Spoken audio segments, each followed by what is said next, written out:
अस्सलाम वालेकुम एवरीवन।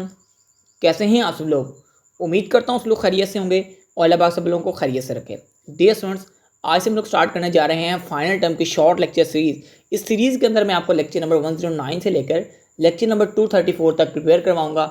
उसके अंदर जितने भी शॉर्ट क्वेश्चन हैं, लॉन्ग क्वेश्चन हैं, इंपॉर्टेंट MCQs हैं, इंशाल्लाह ईच एंड एवरीथिंग आपको गाइड करूँगा और बिल्कुल शॉर्ट से लेक्चर आप लोगों के लिए लेके आऊँगा। ठीक है, इन लेक्चर्स को देखने के बाद आप जो है अच्छे तरीके से अपना फाइनल टर्म जो है प्रिपेयर कर लेंगे। और चैनल पे नहीं तो लाजमी चैनल को सब्सक्राइब कर दीजिएगा और अगर वीडियो अच्छी लगे तो शेयरिंग करिएगा। सो मैंने यहाँ पे लेक्चर जो ओपन किया हुआ है 109।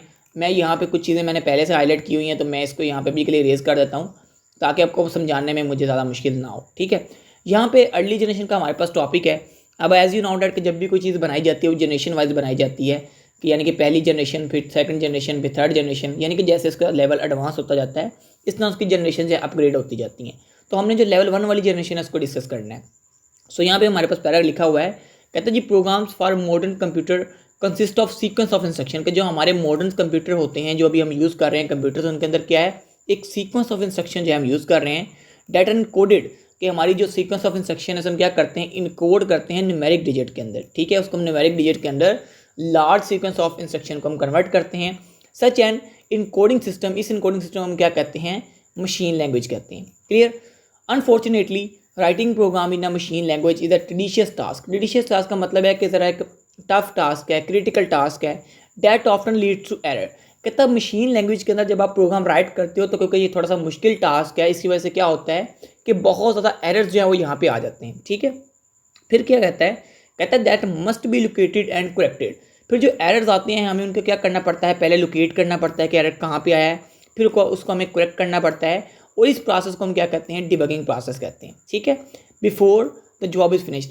कि जाहिर है अगर आपने प्रोग्राम लिखा है यहाँ से लेकर यहाँ तक और अगर आपका उस सीक्वेंस के अंदर कोई एरर है तो आपको उसको एरर को ठीक करना पड़ेगा पहले इसके कि हमारे पास हम कहें कि हमारी ये जो जॉब है वो फिनिश हो चुकी है।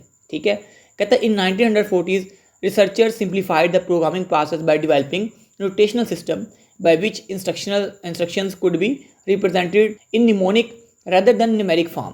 यानी कि कहता है कि जो हमारे पास इंस्ट्रक्शन थी उसको रिसर्चर्स ने क्या किया था, निमोनिक से न्यूमेरिक फॉर्म के अंदर रिप्रेजेंट करना शुरू कर दिया था। For example the instruction move the content of register 5 to register 6 would be expressed as. यानी कि जो रजिस्टर 5 से रजिस्टर 6 तक इंस्ट्रक्शन जो है वो मूव हो रही थी निमोनिक के अंदर, वो कैसे मूव हो रही थी, वो रजिस्टर की फॉर्म में मूव हो रही थी। अब यहाँ पे जो हमारे पास जो इंस्ट्रक्शन मूव हो रही है वो न्यूमेरिक फॉर्म में मूव होती है। किस तरह, 40 और 56। यानी कि इससे हमें समझ आ रही होती है कि यहाँ पे हमें कौन सी चीज़ जो है हमारी जो है वो क्या है। यानी कि जैसे हमारे पास यहाँ पे 40 जो है वो डाटा है और 5 क्या है, रजिस्टर है जहाँ से लेकर आपको डाटा जाना है और 6 रजिस्टर के ऊपर जाके ड्रॉप करना है। ठीक है, इस तरह हमें यहाँ पे समझ आ जाती है कि हमें कौन सी इंस्ट्रक्शन जो है वो किस रजिस्टर से उठा के किस रजिस्टर के ऊपर जो है वो पेस्ट करनी है। ठीक है, इसी तरह से यहाँ पे लिखा हुआ है, इसको आप पढ़ना चाहें तो ठीक है, अगर नहीं पढ़ना चाहते तो कोई मसला नहीं, इतना ज़्यादा इंपॉर्टेंट नहीं है ये। ठीक है, यहाँ पे ये चीज़ें कर लें आप। LD क्या होता है, लोड इंस्ट्रक्शन। ठीक है, ADDI क्या होता है, एडिंग इंस्ट्रक्शन। उसके बाद ST क्या होता है, स्टोर इंस्ट्रक्शन। HLT क्या होता है, हार्ट इंस्ट्रक्शन। ठीक है, उसके बाद यहाँ पे ये उन्होंने लिखा भी हुआ है HLT क्या करता है, लोड करता है, ऐड करता है, स्टोर करते हैं और ये चीज़ें हार्ड करने के लिए इंस्ट्रक्शन को हम यूज़ करते हैं। ठीक है, उसके बाद यहाँ पे प्रोग्राम वेरिएबल्स और आइडेंटिफायर्स आ गए हैं।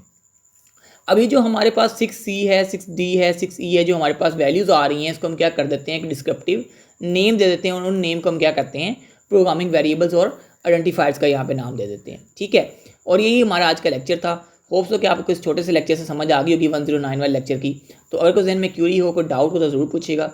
मिलते हैं इंशाल्लाह अगले लेक्चर के अंदर, तब तक इजाज़त दीजिए जी। अल्लाह हाफिज़ और अस्सलाम वालेकुम।